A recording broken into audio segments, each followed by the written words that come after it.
just has been a pleasure to be here, to be welcome, to arrive here and to see Ikono on the screen when I arrived, which I was extremely surprised. And to already have the feeling that a lot of people know us here thanks to the digital Biscuit team. So what you're seeing here is going extremely slow, and it's just by, so to say, pure chance, because when we programmed the day of today, I did a completely stupid mistake. Is that I forgot that in this region of the world, it's 1 hour ahead of Europe. So where an hour ago, you would have seen things a bit more, you know, catchy, punchy. So that's why I've asked if I could have a computer so I could show you different things. But what I like about this conference is that it uses 2 words, which is digital on one hand and Biscuit, which are 2 words which I quite like because this would have never existed if we didn't have digital. When you decide to build up a TV station like I did, if you're not, you know, a governmental or a huge production company or Disney like we were hearing before, there's no way you can do TV. But thanks to digital, we all know that it is possible. So that's already one thing which is great. And it's a wonderful tool in general. Biscuit, it in fact goes very well, and especially what you're seeing right now, is that if you eat a biscuit a bit too quickly, you're not going to taste anything. But if you eat it slowly, you're going to taste every, you know, in a more delicate way. And this is a little bit the approach, in fact, that we have with the arts. Art can't be seen just like this. A painter or sculptor or whoever, artist who decides to make a work of art, he puts all his love, all his time, all his technique to show you something beautiful. And if you look at it, which is, you know what the average of time people spend in front of a painting in a museum is 5 seconds, which is totally unfair, I find, for the artist. So what we're trying to do here is to basically show art in a way that, like a journalist told me one day, in fact, we grab your eyes by the hand and we show you how you should be looking at art. So there is something I'm doing right now that Ikono does not at all, is that I'm talking. Ikono does not talk. We decided that we even have a slogan saying that we let art talk, meaning we let the work of art itself to show itself in a way that you can build up your story to it and be linked to it. So what I will do is I'm going to just show you, I'm just going to show you 2 or 3 films in order to show you the difference, and then we'll come back to the stream. The idea of Ikono is basically to do a little bit for, I think, if I see here, I have the feeling that everybody was born after the birth of MTV. But MTV, when it started, and I was your age, it was a real revolution, because at the end of the day, it was showing a video clip. And what is a video clip? A video clip is, in fact, a work of art which has been done together with a musician and a filmmaker. And together they decide how could you do a video without, you know, that it becomes independent. So what you're seeing here is, in fact, I have a team of art historians who work together with filmmakers, and together they're going to build up the visual story. Earlier we were hearing Nick Maney, who was saying that when he values a script, his piece of advice is to say to the scriptwriter, don't put too much dialogues, because at the end of the day you're using a visual medium. So we don't use at all any dialogues, and we basically, the idea is that you can have this at home, because as I'm showing you, it is the online, and that you can have this at home and just let it go on your screen. You all know that, you know, we have Apple TV boxes, we have smart TVs and things like this, that meaning that now there is not one screen where you can't see what you're seeing right now. Now, I started the whole thing with TV because at the time we started, which was in 2006, the web was a horror in terms of video. And in fact, it came nice basically a year ago. When you want to specifically use HD and show HD, you have to have a very high bandwidth. And you needed to have, the compressions and everything which works together in order to have this high-end quality without having something which crashes all the time. So what we decided to start with is to do normal TV in order to catch people's attention randomly. The difference between TV and internet is, in fact, you have a remote control with television, and in internet, it means that you have to enter some keywords, meaning you are already interested in the arts. So if you don't know anything about art and you're not interested yet for the moment, because I hope we can, get you afterwards, we basically, you would need the words, you have to put the keywords in it, and if you don't know, there's no way you're going to discover us. But we're now, since 3 years, in the Arab world with a satellite, through IPTV boxes in Germany and France, and the thing which is interesting with real TV broadcasting is that people, at the end, can discover us by just, using the remote control. And then the people, for example, in the Arab world, they discovered us in a way which was very important for them because they have almost no museums, meaning you take a country like Saudi Arabia, where we're broadcasting from, they have no museums, no art galleries, no art schools. So basically, art is not existing. And thanks to our 24-hour TV channel, they can just live with the whole art history. So what we did here is, I'm going to show you also another way, is that this is for art historians or people who are interested in arts could be interested by that, that when you look at a work of art on a book, most of the time, you will always see it front or profile, a little bit like when you're going to the police and we take a photo of you. And it is quite bizarre that in the art world, we always did the same, and art books are only done by this. I am a strong believer that at the end of the day, when you do things like this, you keep this distance, so to say, to the art world, to the artwork. And in this particular case, with the Nefertiti bust, you're seeing photos and films that we've done of the sculpture, of the head, in a way that you will rarely see it in a book, going under her neck, and things like this, going incredibly intimate. And I think this is the main reason why art still has this distance, has created this distance with the public who are not, can be afraid of art because you're not intimate. And this is what we try when we go for, works like this, and we show you you have the feeling really that she's living in a way. You see almost the skin is living. So this is how we work in general. Everything started in a way that you could tell me, why are you doing this? I personally come from the art world. I don't come at all from the TV world. I knew nothing about, any of this broadcasting world. But I was completely obsessed, I have to say, by the fact that why is art not as popular than music? And I realized that music had a medium which is called radio. And if you think about it 2 seconds, before radio existed, there was no way that you could have a music experience if you were not part of the elite, meaning if you couldn't afford and be accepted in a concert hall.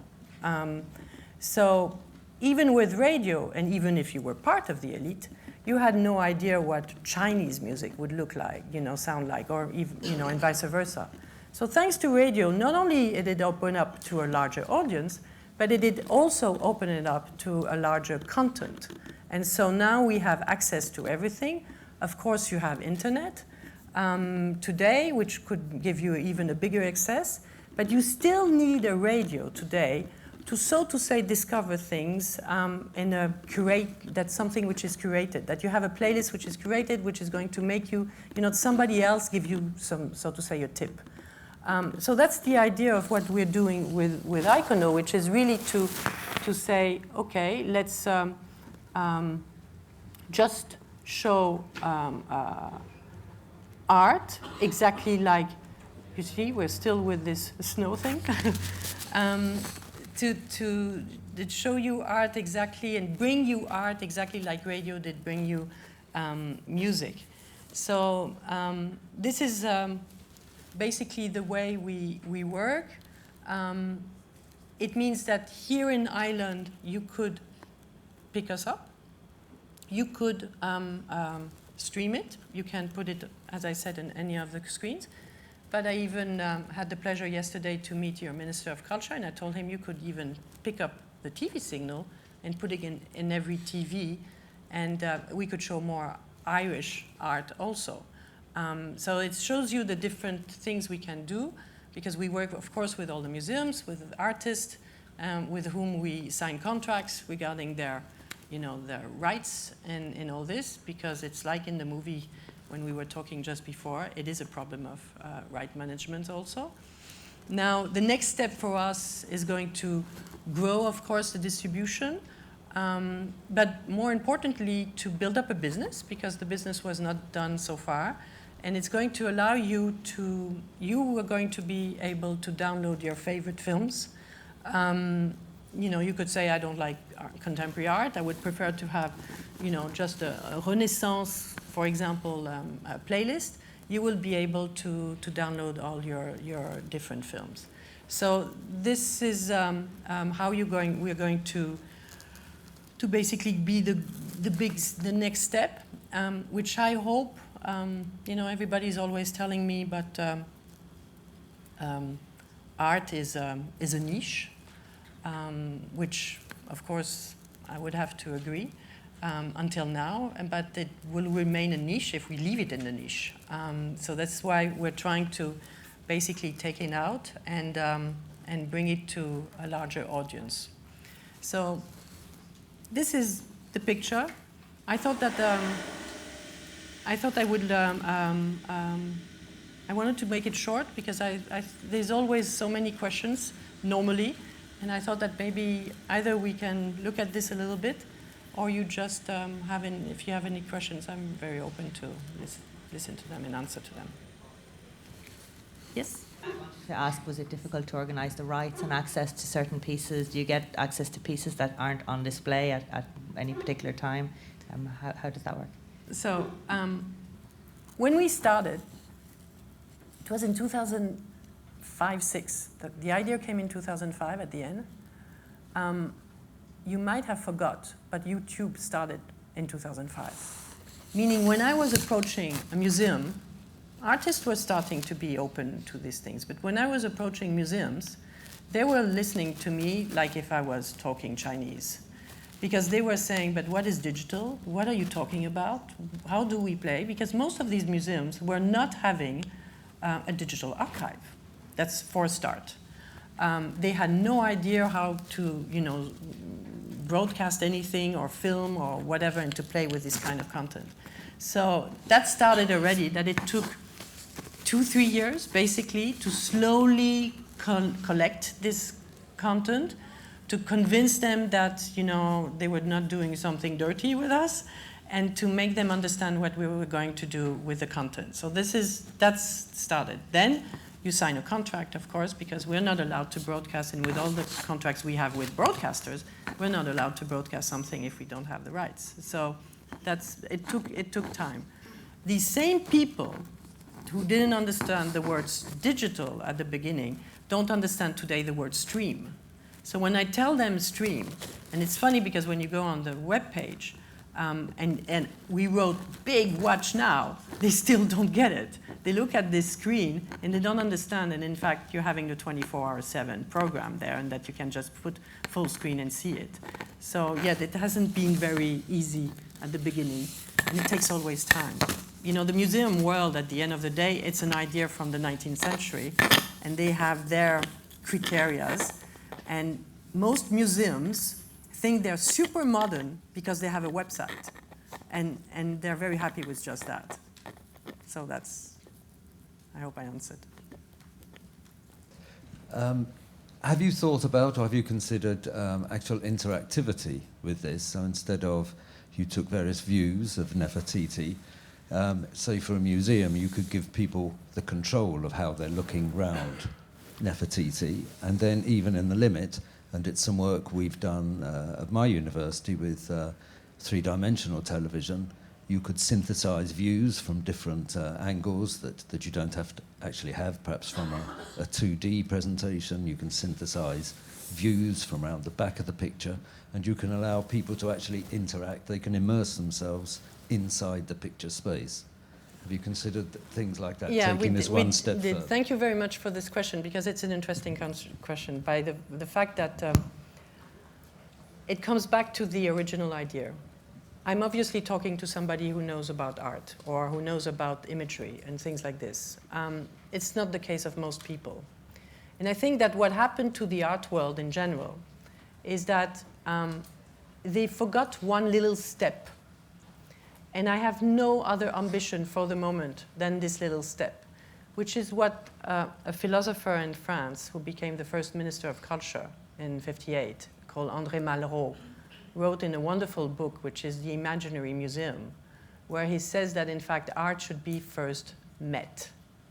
We all meet a work of art, whatever it is, or music, when we see it for the first time. When you go in a room with paintings on the wall, you're attracted yourself by some paintings. You're not necessarily going to look at them, all of them, but you are attracted instantly by some of them.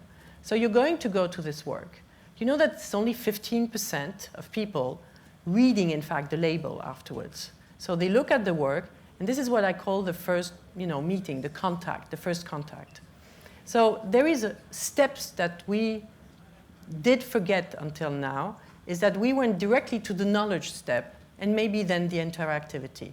And I think this is what you're talking. It's extremely important and interesting, but it's step 2 or 3, which is what we're trying to do is to go backwards. And let's start by step 1, which we haven't been doing until now. Now, when you're talking about 3D and everything, we're having companies, TV companies asking us now to produce things in 4K. I'm having a foundation, a very famous foundation, art foundation, asking us to do the sculpture of an artist in 3D also, and to do it in our way. Of course we're going to do it, and we're not going to show it like this. But it's this thing is that we first want to give you this, desire to know more. What you see here, and what we try to do, is that you're seeing the work of art which was streamed, and you could hear on this more info on the schedule, you're going to basically discover who is the artist, and what are the links. In this case, we just have the gallery website. But if I go, for example, maybe here at the Da Vinci one, you will have more info. And you see we have a little text about it. And you would have links which will bring you to the museum where you can see this work, the Amazon, Wikipedia, and whatsoever. We're not there in interaction, and I didn't answer to your question, but I think that would come in here, saying that we could put later, absolutely, and with some works, the interaction bit, like we want to put more social and comments and everything in this part, which is what we call in the TV business the second screen. We take the idea that TV is the first screen. It's the one where you are more passive, and that the second screen is exactly this more interactive thing where you look for information, you use the internet, and you can use, of course, you know, these interactive things. So I would be very interested to know more what you're doing. Absolutely. It's the Thank you. Yes, we'll send you some. Thank you. I've got a follow-on question for that. I'm glad that you pointed out that you had sort of more info available on all the things that were being streamed. I actually find art quite difficult to engage with unless I've got the little plaque in the museum sort of explain. To engage what? I find art quite difficult sometimes to engage with unless I've actually got the little plaque in the museum giving me some context on it. Yeah. And I was just wondering how that more info bit would work when you're actually streaming it into television. Does that mean that if I'm streaming that into my television, that I've also got to have my laptop open at the same time on the same page to click more info? It's like radio, you know. Radio, when you listen to a music, you have to wait until the end to find out who it was by. So it's exactly the same. We always put, like you might have seen, we put the you know, the title before, and then we put the full credits. And as I've shown now online, we can give more info. So yes, it's these kind of steps. And you know, funny enough, you know, we were talking earlier this morning, there was somebody talking about science and neuroscience. There is something which is interesting also with the way we're working, is that, funny enough, I'm sure you've been maybe listening to me half or watching half, so to say, because it's difficult for us to do both, which is, if you think about it, to look properly 100% to an image and to listen at the same time 100% to the content of what you're hearing, it's very difficult to do the same thing. So it is, this is why we took Sorry about that. Don't worry. We decided to go for a kind of no comment, like Euronews would do, and to go completely for no comments, for you to have first this visual experience and to really play with the medium.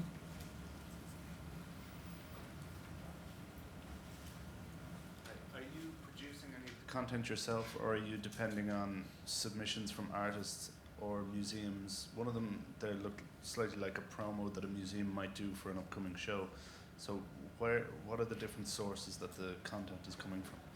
So far, the different sources are limited, so to say, because museums don't have their own production company. And when they do have one, or when they use one, it's basically to make an interview of the director. So what we did is that we were, for example, what you're seeing right now is a work, doesn't seem to be moving a lot. What you're seeing right now is, in fact, a work from video artist. And so they are giving us, of course, the content like it is, and we're going to broadcast it as it is. Things like I was showing you before with the Nefertiti and the Da Vinci, or for example, this one, this is an in-house production.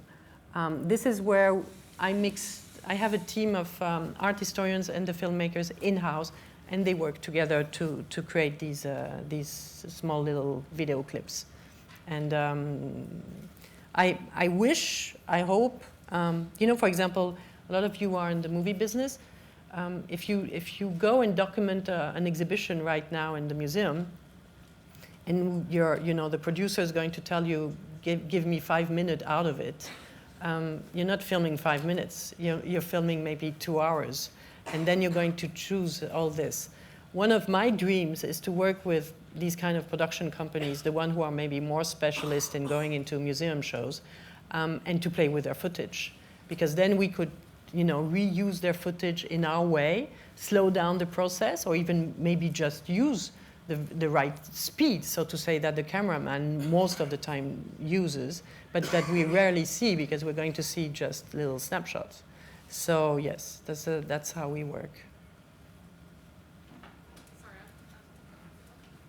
I had another question regarding the kind of what we've been talking about with the previous guys, Jamie, with about the sort of democratization of media and such like. Where you're buying rights to certain artists, are they kind of established artists, or does that kind of this platform kind of leave room for people who wouldn't necessarily get exhibited in a gallery, but who might have some really interesting art to kind of put on screen, kind of underground artists and things like that? So I can tell you already that the two films you saw before for the contemporary artist, I bet you don't know them, number one. So that answers to your questions that I'm not using, you know, content only from established artists. I myself come from this world we were working only with established artists. At the end of the day, it would be extremely limited because we were talking about, if you take the contemporary world, and if you use the word established really, we're talking about 100 artists, so that would be really poor content. I use, in fact, the professionals, art historians and artists who are among my team to look for content which is just quality. So of course you could tell me what is quality. I just think that a professional who's been using to look at the art all day long knows what quality is, and that we come up with, you know, all together showing quality. So I don't want to show the established art only, and I can even say that in the contemporary artist, I think I show really little. I find so many other artists more interesting than the one which are established, because at the end, the established one, it's a money thing between, you know, a high end of people, and that's it. Okay, but listen, thank you very much for your attention.